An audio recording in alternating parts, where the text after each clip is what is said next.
How does a trusted woman who drives a school bus and is a professional tax accountant end up in jail without bond? Facing charges so horrific, they are difficult to even speak out loud. Today, we are talking about the Sherry Magby case. And if you looked at her on paper in, say, early 2023, she just looks like your typical mom of 6, working full time and going through normal daily struggles of a parent. But that summer, her mask slipped off. And now there is documented evidence of her violence towards her children. An assault that should have been the final warning, the only warning. Instead, Sherry was released back into the community, setting the stage for a total system failure. Fast forward to April of 2026. Investigators walked into Sherry's home and were hit with a smell so foul, it was immediate evidence of a nightmare inside. Today, we are pulling back the curtain on Sherry's long history with legal run-ins, the false pretenses used to get her out on bond, and the devastating killer pattern of a mother who is very violent from the very beginning. You're watching Killer Patterns, and if you're still interested, please hit that like and subscribe button. Now let's get into the story of a tragedy the system saw coming, but failed to stop.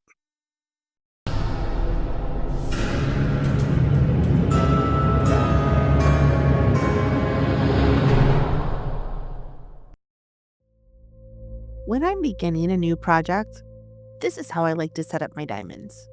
I unpack one at a time and then put them in order in front of me. I do also wear gloves as a preference.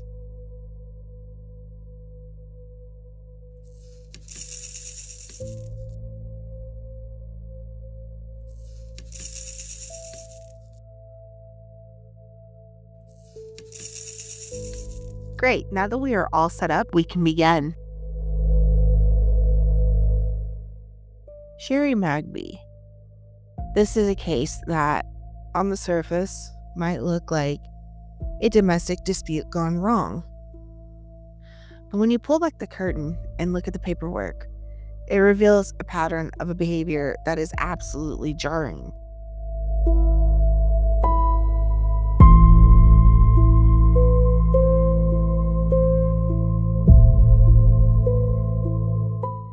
It all started back in July of 2023.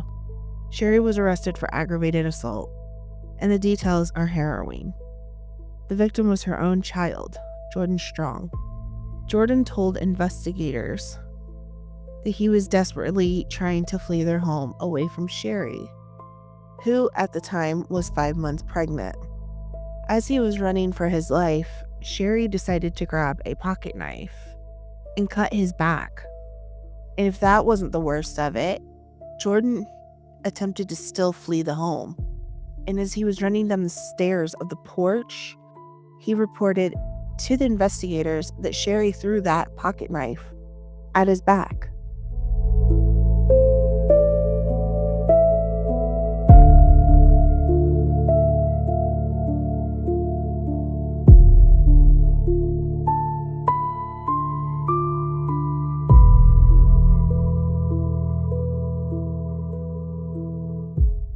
Initially, Sherry was denied bail. This was despite her defense painting a picture of a stable, hardworking mother. They pointed out that she had no priors, worked full-time as a tax accountant, and was even a school bus driver. But on top of that, she had 5 other children at home that needed her, all under the age of 10. Her attorney filed a motion asking the court to reconsider based on these circumstances. And the court eventually agreed. They set her bond at $10,000. with a very strict no contact order regarding her son.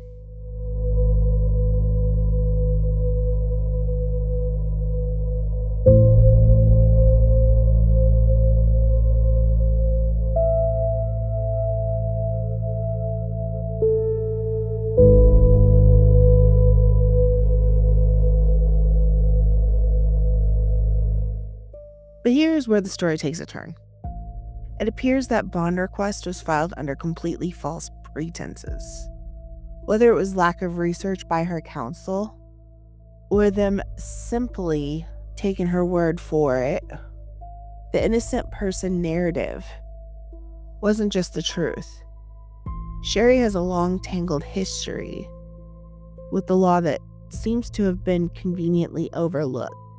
We're talking multiple instances of failure to register her vehicle and to produce insurance for her vehicles, and even driving without a license. She was also even cited for illegally parking a bus and violating driver's license restrictions. It honestly makes you wonder how on earth she was ever cleared to drive a bus full of children. Somebody really dropped the ball on that background check.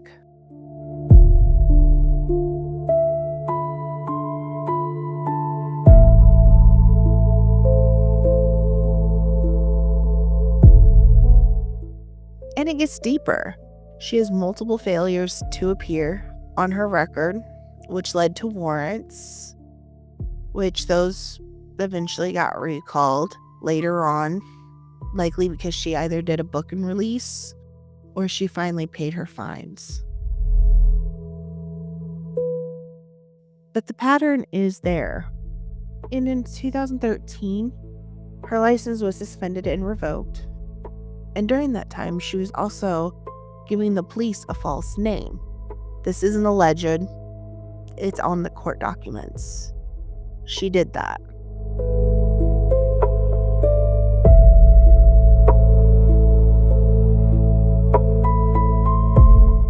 By 2015, things escalated to charges of escape and obstruction of law enforcement.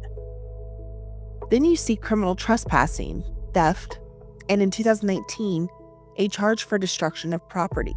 And they didn't think this woman was violent or a risk.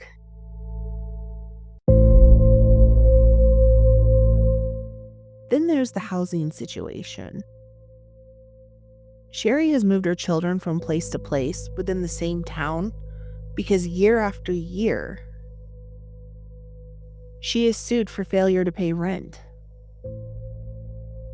and eventually evicted. I counted at least 7 times where this happened on her record, and that's just what I could find. And this was all for non-payment of rent, with amounts ranging from $1,300 to $3,000 at each property.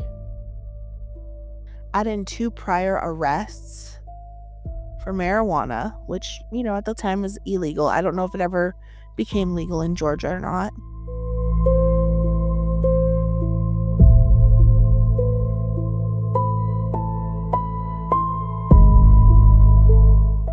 And the idea that this woman isn't a threat or risk is an understatement, especially considering the victim in her active case is her own minor child, who at the time was 13, now is 15 going on 16.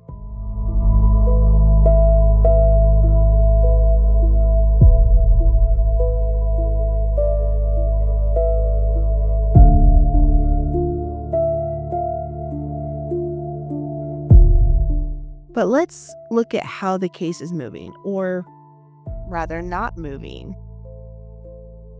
Right before her indictment, her original counsel requested to be removed from the case. She had a change of judge, and she even had a change of district attorney on the case twice so far.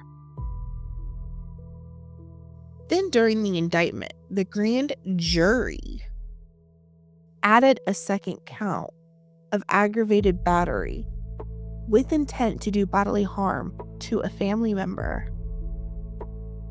When her new attorney stepped in, he immediately filed a motion to suppress all evidence and statements Sherry had made, claiming they were illegally seized.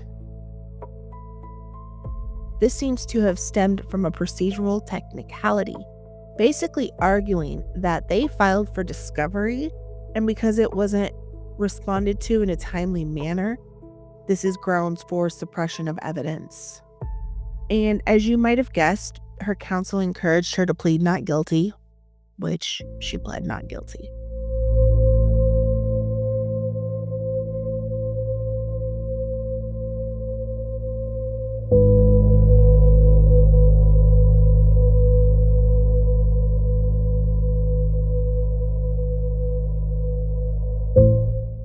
As the case dragged on, a third count was added: cruelty to children in the first degree. From here on out, things started to spiral. Finally, the assistant district attorney filed a motion to revoke that $10,000 bond. Why? Because Sherry allegedly violated her conditions multiple times. She was arrested for shoplifting while out on bond. And then, not even a year later, she was hit with her most recent case: 6 counts of cruelty to children in the second degree against her other minor children, which also resulted in the death of her 1-year-old. The motion for revocation was officially filed on April 8th of this year. But remarkably, it has yet to be signed off by a judge, at least according to the website where all the documents are filed. It is baffling how a case involving these types of allegations has remained active with the defendant and is out on bond for nearly 3 years, and we see new arrests 2 years later for harsher crimes against her children. Yet, the trial still hasn't happened. It leaves everyone asking the same question: what was the holdup? Legally, when you add more charges, it can stop things and delay things even more, especially when you're pleading not guilty and going to trial. But if they're adding more charges, one would think they have enough to just move forward. But this is where things get much worse. Sherry was arrested on April 2nd of 2026 on 5 new warrants, and now there is no bond. These latest charges of child cruelty are tied to a situation that is almost too much to process. According to the warrants, Sherry allegedly caused excessive mental and physical pain to her children by leaving them, all under the age of 10, under the sole supervision of her 10-year-old for 12 hours. There was no food, and the living conditions were completely unsuitable. When law enforcement finally entered the home on James D. Simpson Avenue, they were hit with a strong, foul odor. The residence was in total disarray and incredibly unsanitary. Perhaps the most gut-wrenching detail of it all came from that 10-year-old, who told the officers that because there was absolutely nothing to eat, the 1-year-old was observed eating ants and cockroaches just to survive. Tragically, that 1-year-old has died. Neighbors have since shared that they often see the children playing outside late at night while the mother was nowhere to be found. One neighbor even recalled a child showing up in their yard saying they couldn't wake the baby. It's a situation that leaves you wondering why more wasn't done sooner. I'm not here to blame the neighbors for negligence, but it really makes you think.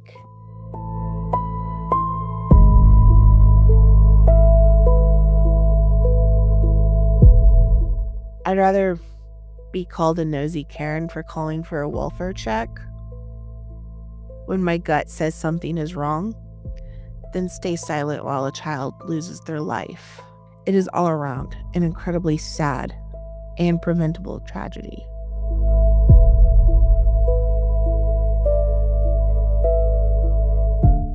Thank you guys so much for hanging out with me today and helping me with the first episode of Killer Patterns. If you enjoyed today's episode, Please remember to comment, like, and subscribe. And here's today's finished product.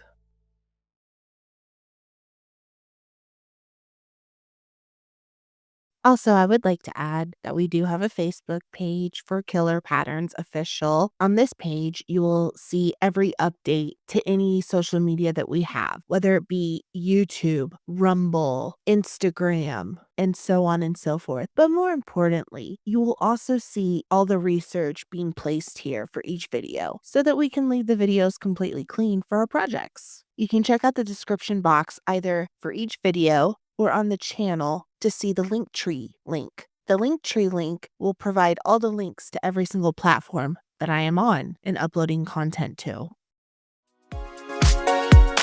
Subscribe now!